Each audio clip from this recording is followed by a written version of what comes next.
Hello, how is everyone? Let me make sure I'm all set up here and ready to rock and roll. I think so. Hi, everyone. Hello, hello, hello. It's so good to be with you as always. I come to you live every single Thursday for the most part and share with you um, inspiration and insight from my clinic, from my life, and I help women step into their power. I help them become the best version of themselves, the healthiest version of themselves. And for a lot of that women, that also translates to the most fertile version of themselves. So those of you that are new to me, welcome. Hello, I'm Aimee Raupp of aimeeraupp.com. I'm the author of those books behind me. Yes, You Can Get Pregnant, Body Belief, and Chill Out and Get Healthy. And I've been in the business of helping people reawaken their health for almost 2 decades. And I get to come to you live every week, and I love it. And so yesterday, was it? No, Tuesday morning, I was out for a walk. And if you guys don't follow me, Facebook, if you don't follow me on Instagram, you should. And Instagram, if you don't watch my stories, you should. So I had like an epiphany on my walk, like I normally do. And I was out and I was thinking about my own shit, my own life. And not about trying to get pregnant stuff, more just about like life and general stuff. And I went on this rant on stories about fear and is it blocking us or letting it move or flow through us, and how to manage it, because I think there's such misinformation out there about how to manifest and what affirmations really do for us. And basically, like, you can't force yourself into positive feelings, and you can't force yourself to ignore your fears and hope that they just go away. How about that? You got to own your fears. You got to unpack the shit so you can move through it. If you try to ignore it or push it away, you repel it. And as my spiritual teacher would say, the universe hears how you feel, not what you say. And the universe responds to how you feel. So if you're talking about manifestation, or even if you're talking about religion, like, and I think somewhere in the Bible it says that worry is a sin. Same kind of thing. You know what I mean? Like,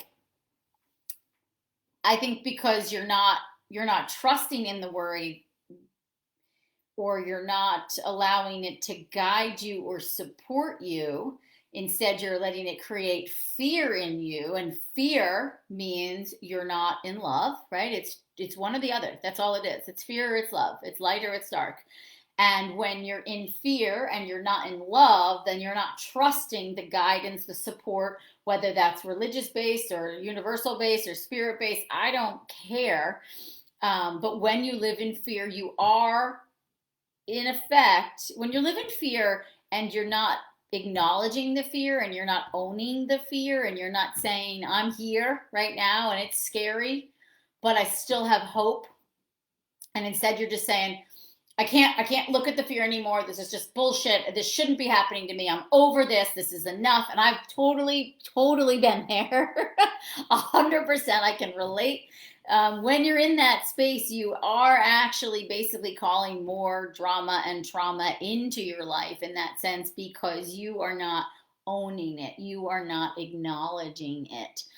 And so anyway, I did this video 2 days ago. People loved it, and we thought I might as well do a live on the conversation today, because I think it's a really important conversation to have. And I have a really great worksheet that I'm going to give all of you guys, that's going to help you very specifically work through fertility fears.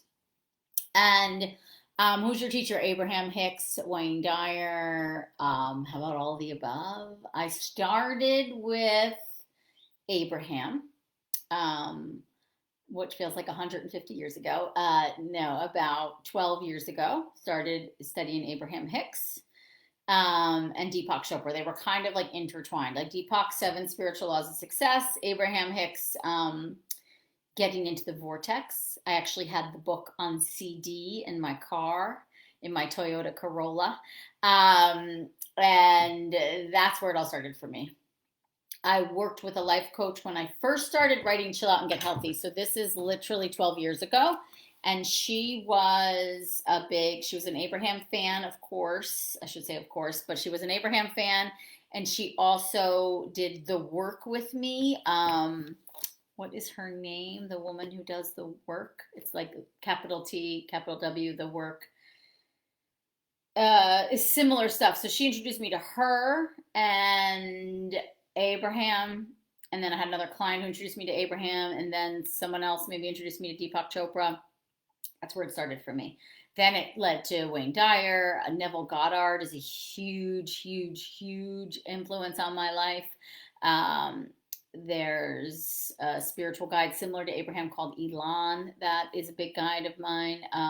Gabrielle Bernstein was a huge influence on me, still continues to be. I think that's kind of it. But the belief stuff, the stuff that I get into in body belief, and I feel like where I've been and what this conversation is about really comes from the Abraham work and the Elon work.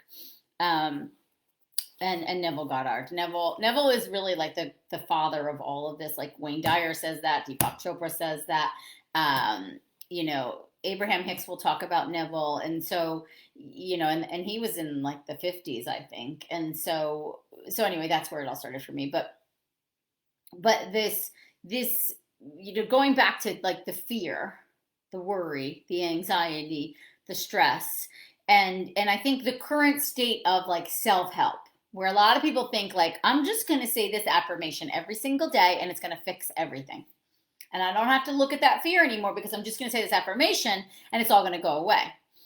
The universe knows how you feel, not what you say. So you can say the affirmation till you're blue in the face, but if you still feel fucking scared or angry or pissed off or left out or resentful or traumatized, and you haven't looked at it and you're not taking ownership of it and you're not forgiving it or releasing it or processing it, it's hard to shift.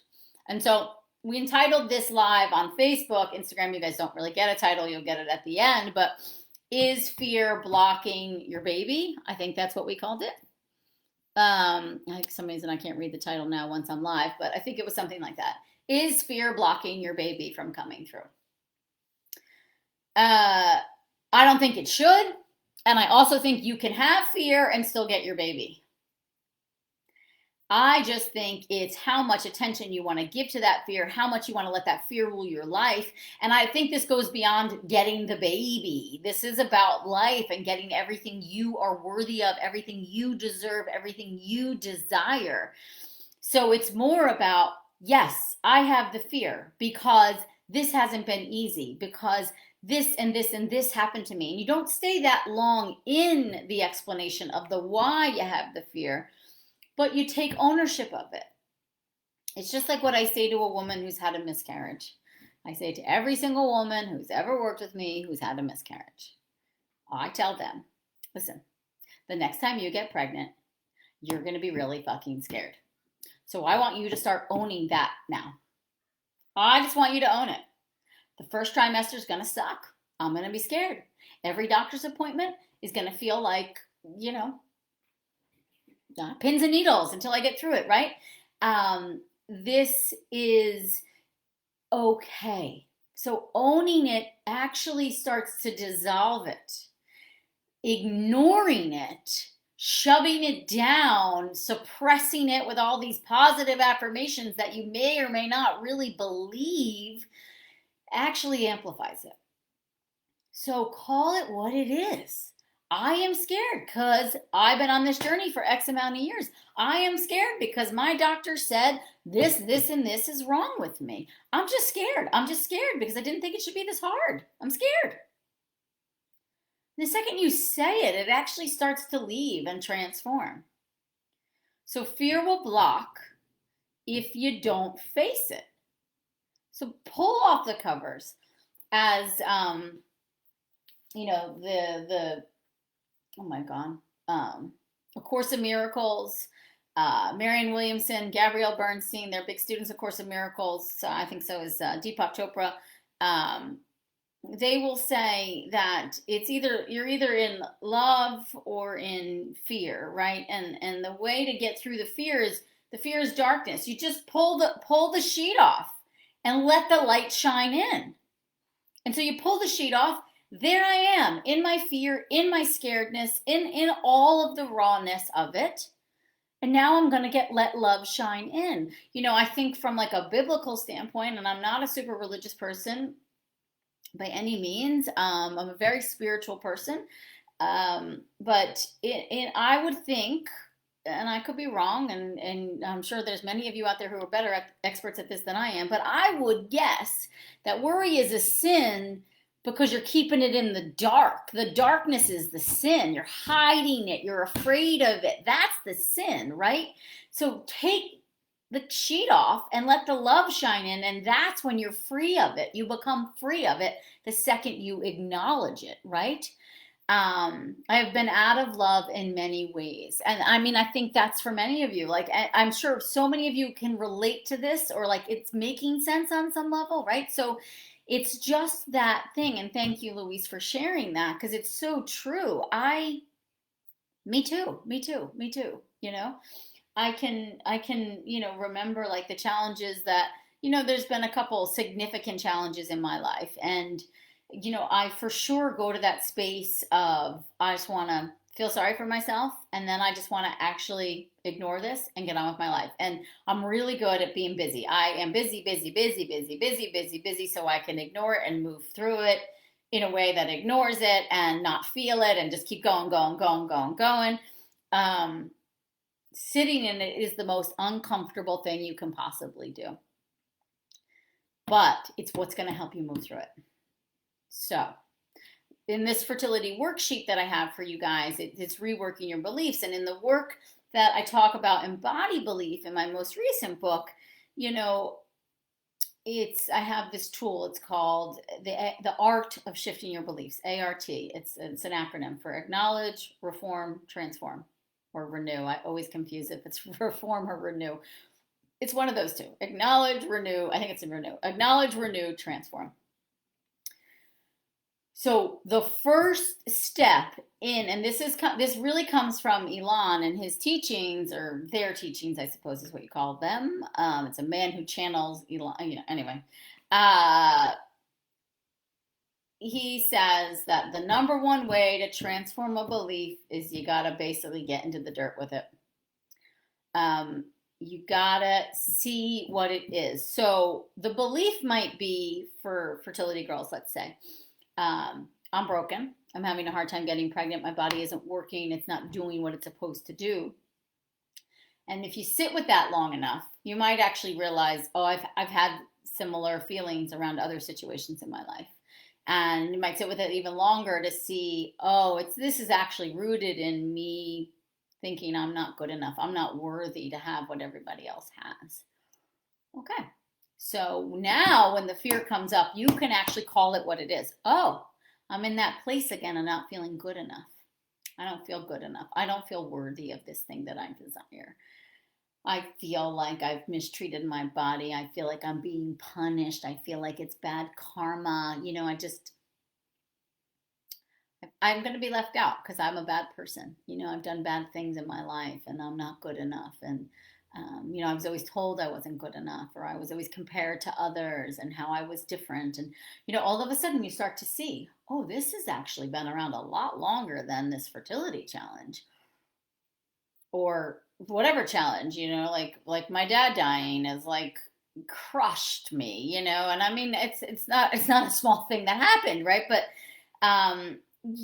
just this thing of like, and my husband going through his stuff that he had to deal with, and which was majorly transformative for our lives on every level. But it sucked in the meantime. It sucked going through it. I hated it.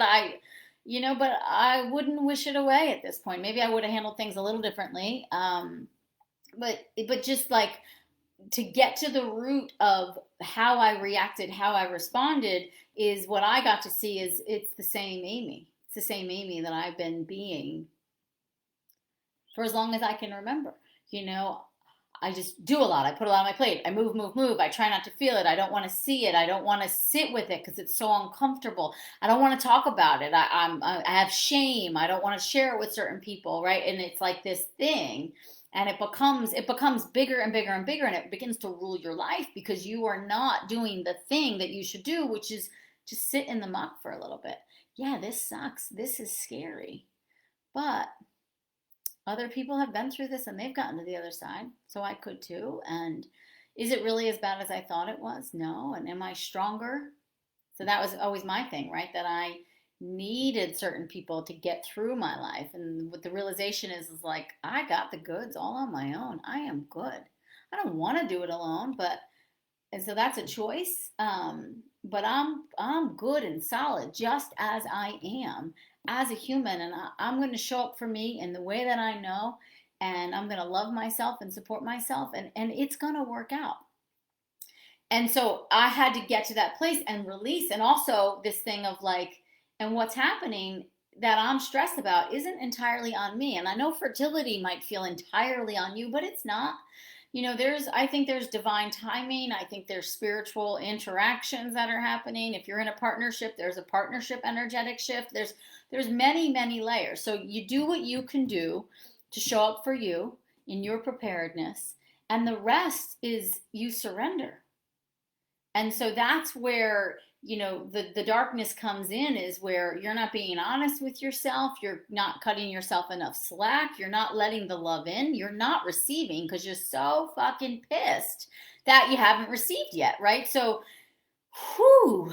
Oh, Fausta, I love you, girl. I miss you. Fausta's saying yes, yes, yes. So it is that thing of like, when you block the feeling of all the feelings, I think you don't receive. And so that's where the fear can block the baby, right? And so what can we do? Okay, so first of all, DM us on Instagram and Facebook. We're going to post, it's a PDF to how to shift your fertility bleeds. It's like a worksheet that I created, and it's a little hint. It's part of a course that I am running right now. Well, it launches on, what is it, October 18th.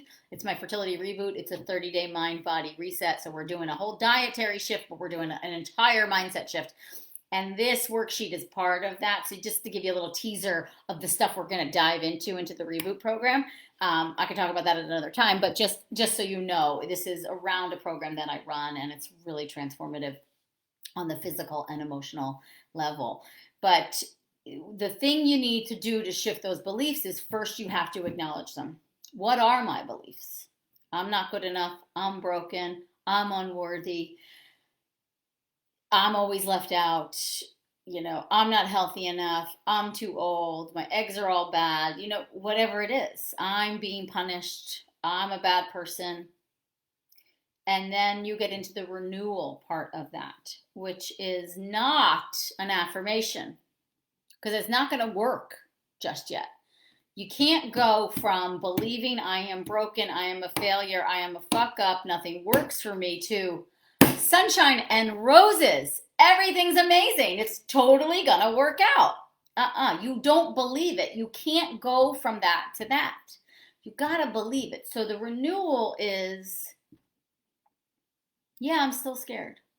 Yeah, this sucks. This has been highly traumatic. This has been tough. But there are women who have gotten through it, who've gotten to the other side, who have figured out worse fertility challenges than I have, or who have figured out the same fertility challenges, or who are older than me, who are younger than me, who had higher FSH, who had lower AMH. They figured it out. I can too. There's a reason support groups work. There's a reason support groups work, because there's social proof. I'm not alone in this. There's other people going through it. I can do this too. I mean, you know, Weight Watchers, AA, those are great examples of the reason those things work, is because it's like this sense of like, oh, social proof, I'm not alone. So you start to shift your beliefs based on people around you who are going through something similar and you have had success. Maybe not the ultimate success. Maybe they haven't lost 100 pounds. Maybe they haven't been sober for 20 years. Maybe they haven't gotten to the baby yet. But guess what? Life is transforming. So you start to renew. I'm still scared, but some days I'm more hopeful than I'm scared, right? 50-50. Abraham says, in order for your life to begin to shift and manifestations to begin to happen, you just need to be in that like hopeful, excited space like 55-60% of the time. This isn't about perfection. This isn't about getting rid of all the negative thoughts. It's impossible. It's impossible. Contrast must exist in order for us to get clear on what it is we want and what it is we don't want. It is impossible to get rid of the fear, so just own it. Stop hiding it. Stop living in the shame of it. Shame. I lived in shame for a couple years when, we were going through what we were going through in our household. I was in such deep shame. I felt like a fraud to all of you guys because I was out here talking about these things, and inside I was dying, and I was ashamed of what was going on in my home because I thought I should be better than that. I thought I should be more perfect. I thought I should have had it all figured out, right? And it wasn't until I started talking about it and I called in the right support and I found the people I felt safe with and I realized I wasn't alone in what I was going through. And it was radical transformation for me. And now I can talk about how I've transformed, and I have my days. I still have my days where, it's not all sunshine and roses. We're not perfect, guys, and we're never gonna be. So accept that, own that. It's okay. But if you can live in the hope and the excitement a little more than you live in the fear, that's when things begin to shift. And then the transformation happens when it's not that you live in the hope and the faith all the time. That's not the transformation. The transformation happens when you're like, oh, there's that fearful thought again. There it is again. All right, so what do I do? Right, so I just work through it. I live with it. I learn. It's okay. It's okay. It's part of me. It's okay. It's okay. And love the contrast. Contrast breeds new desires. I love that. Let's see. When you imagine a positive pregnancy test or a baby in your arms, but there's a part of me that kind of is numb around it all. Yeah, Shamali, I think that's such a good point too. So it's like baby steps there, no pun intended, right? But like, what about, all right, something inside of me tells me to stay on this journey. Something inside of me is still driving me to look for the answers. So something somewhere still has hope. I'm just gonna think about that. It's hard for me to imagine a positive pregnancy test. Hard for me to imagine my belly being so big. But I did at one point see myself with a family, and that vision is still there for me. And maybe you just go there for a little bit, right?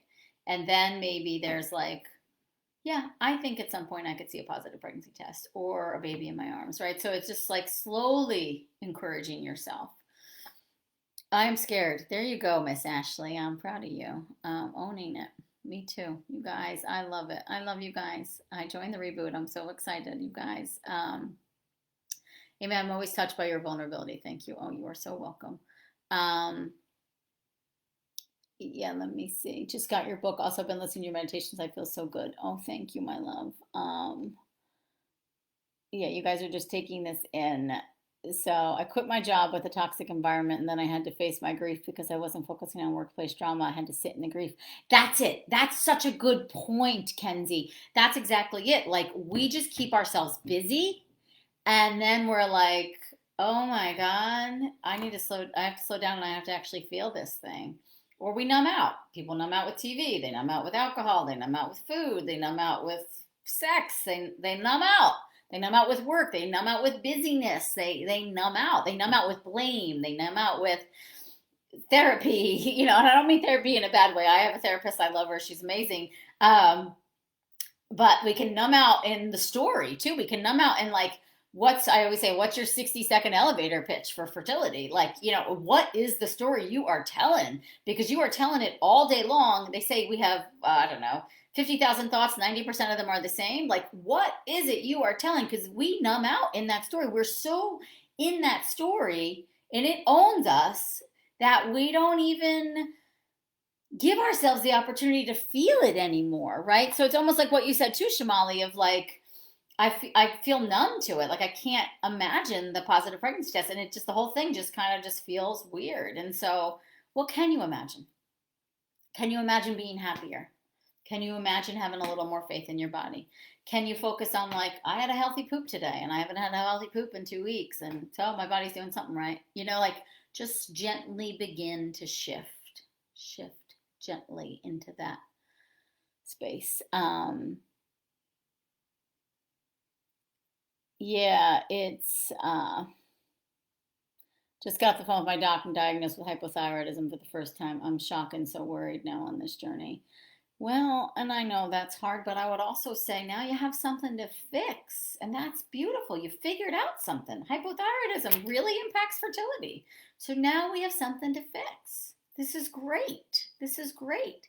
Medication is a great, easy fix for that. Thyroid conditions play a major role in fertility challenges. So again, a lot of this too is perception is reality. So like, I'm shocked, I'm scared, I don't want to have anything wrong with me. What the fuck? I'm sick of this. Get it out, process it, own it. And then next, what's next? Okay. I'm resistant to taking medication. I'm resistant to my doctors. I just want to be perfect and have nothing wrong and just get pregnant and not have to do anything. There's a lot of women like that. It's not easy for everybody else, It's just like these are things you're being led down a certain path. We have to trust it. We have to receive the guidance. I think again that's where it goes back to that biblical thing. That's the sin is in there, in the hiding, in the shame, in the ignorance, in the blame versus the owning. That's the sin, right? That's the darkness. Shine the light on it. There's 90% of women with fertility challenges have a thyroid condition. Maybe I'm exaggerating. At least 70% of women with fertility challenges have a thyroid condition. So you're not alone. That's a beautiful thing to know. And it's fixable. This is all so fixable. For a lot of women, it's a hard road to figure out what is the wrong piece to fix. And oftentimes there's multitudes of things, but we can do it. We figure it out. Okay? Yeah, my God bless him. My husband says he feels excited because we are definitely parents to be. We just don't know exactly when. It really pepped me up. And I think that's it too. Maybe sometimes we depend on others then for that faith. I said that to my husband the other day. We had a thing, and I said, things are so good. So this was an interesting thing that came up from things were so good that it scares me because I don't want them to ever not be good again because they weren't good for a while. And he was like, that's what you're upset about? And it's like insane. But I was in touch enough to know it. And I said it. I said, I have this fear. This is my fear because things are so good. I'm scared. I'm scared that they're good because it's like, does another shoe drop somewhere? Or like what? Like I'm still a little dealing with my trauma is the truth. And so I still can be like a deer in headlights at times. And he, so smartly and wisely said, you can't be afraid of things being good, and you can't be afraid of things falling apart. Like life is just life, and we just have to take it one day at a time, and focus on the things we do have, and let it unfold, and so just this thing of like, you don't let and that is where that conversation that I did on the Instagram live that then simulated this, that was all part of that same conversation that I was processing between my husband and I, because it was like, things are really good. You would think then I would be like happy as can be, but instead that put me in fear. Fascinating. So, but I'm in touch enough, thanks to therapy and Abraham and good friends and support and all the things, to say I'm scared of losing the goodness again, because I just want it to be good. But also Abraham would say, well, you get pretty bored after a while. Like you need a little contrast from time to time because you got to just get clearer. And that's exactly what happened for me and him, is we got clearer on our commitment, our loyalty, our focus, our life, how we're growing it, the expansion. It was a really good conversation that came out of my fear. And so that's it too, but it was transformed. Instead of me keeping it in, bottling it up, carrying on for months and not talking about it, just came right up to the surface and we worked it through. And that's what I want for all of you guys. What about the idea that your thoughts manifest your reality? when you're so scared and anxious and go to the negative thoughts. Yes, so great point. And so it is true. Your thoughts create things. But if you don't look at the negative stuff, if you don't go into your beliefs, those thoughts still exist. You're just suppressing them, and they are there on the cellular level, and they're there on the thought level too. And so they are manifesting things for you. Even if you don't look at them and you think you just affirm positively, you're actually not. You still have to release and accept what is. That's what Abraham says. Accept what is. Right here, right now, these are my challenges. These are the changes. So you don't, Abraham has this thing, don't stay there for longer than 17 seconds. You can talk about your problem, you can talk about your issues, no more than 17 seconds. Elon doesn't put such a time frame on it, but they both do say you have to accept what is. You got to accept. So acceptance is acknowledgement. And the second you accept, Joe Dispenza says the same thing, that our emotions, our life is based on our emotions. Our reactions are based on our emotions, and our emotions are based on our past. And if we want to change the trajectory of our life moving forward, create the life we want, we got to stop reacting based on the emotions of the past. But the only way to do that is to forgive, is to shine the light on it, is to release, is to acknowledge. Then they're not so big. They don't take up so much space anymore. There's less fear. And then guess what? The manifestation falls into place. I feel scared because I feel things have gone well most of my life. Something just go wrong, and this is probably it. It's stupid, but it's my fear. Yeah, so that's it too, of just like, that was me, right? It's like I felt like my life was like sunshine and roses until my dad died. And it was like, oh God, what's this? Like, this is horrible. I remember my dad saying to me before he died, he said, up until this scene, my life's been a fairy tale, and then this happened, and it is what it is, honey. But we've had a really good life. And I remember one of my friends said to me at his celebration of life, she said, I think you're so lucky that you had such a good dad for 36 years. Like some of us get shitty dads for 50 years. That's an interesting way to look at it. But she's right. It was kind of cold, raw truth, but she was right. How lucky I am. And so, but having a good life doesn't mean there has to be something bad that happens, right? It's just like, so it's perception is reality too, of like, okay, so this is a hiccup. I didn't expect it. But thankfully, there's all these resources, and there's all these things that I can do. And then there's all these other people that have also gone through it, and we can figure this out. And at some point, too, you might see it for the greater good. It's hard to believe there is hope for me, as I am single lady, and meeting someone new now will take time. So chance of me getting pregnant is slim, as you need to trust the person you're with. Yeah, but in there too, you are, as Abraham would say, arguing for your limitations. So you're focused on the limitations more than you're focused on the possibility.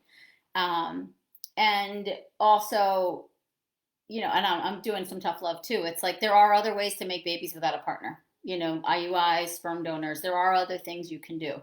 And I've seen a lot of women who pull the trigger because they really want that family, and they haven't met the guy, and they always meet the guy too. They get the baby and the guy sometimes at the same time. Very interesting things have happened, and I have too many stories to go into it all, but you have to align with what you want and stop letting life or these perceived limitations hold you back from what you want, because you're not in full alignment. What is it you want? And you go after that, and then you trust. And that's how Abraham would say it. Like, you do what lights you up, and you go after that every single day. And that will call in all the other things from the vortex. For some women, that's deciding to pull the trigger and do it on their own. And for others, it's deciding to say, you know what? I'll just marry a guy who already has kids, or whatever it is. It's like you have to align with what you want, what's true to you, and not get hooked on the limiting beliefs. So you need that worksheet. So DM us for it. I'm having healthy poops, new victories. There you go. I love it. Okay, guys. I'm going to wrap it up after this question, because I got 20 minutes before my next October fertility group session starts, which I'm super excited about. I've been 2 older kids. I'm new relationship. I'm trying for a year and like 6 months. Okay, I'm not going to answer that because it's not about what we're talking about right now. Yes, Joe Dispenza. Do you know? I've been saying this to my ovaries since my first IVF cycles resulted in zero normal embryos. I don't know what that is. No, I don't know what that is. It's like some kind of prayer, maybe. But that's it too. Of like, how tight are we holding on to our story, to the way it should be? That was a big lesson for me when Kenny was going through what he went through. Of just like and one of my dearest and closest people helped me realize was mourning the life that I thought I would have. And so it's that same thing of like the fear and all of this. It's or like, is something going to go wrong? It's just like, it's not exactly how I pictured it, but it's not bad at all. And there's actually a lot in my life that's awesomer than I ever thought it would be. But there were things that I had to work through and mourn and forgive. And the only way to move on is you got to forgive. And the only way to forgive is you got to actually look at it and be honest with yourself about it.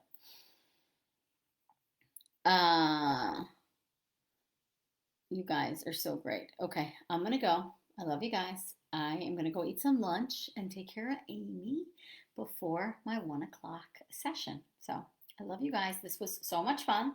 So Facebook, we posted the link for the PDF. Instagram, you're going to DM us. It is a worksheet on shifting your fertility beliefs. It walks you through the whole process, the A, the R, the T, the acknowledge, renew, transform. And it gives you like it's easy to do, and it's going to help you figure this part out. Okay. Love you guys. I love you guys. I love you guys. Mwah, mwah, mwah. Have a wonderful day. I'm going to end this one first.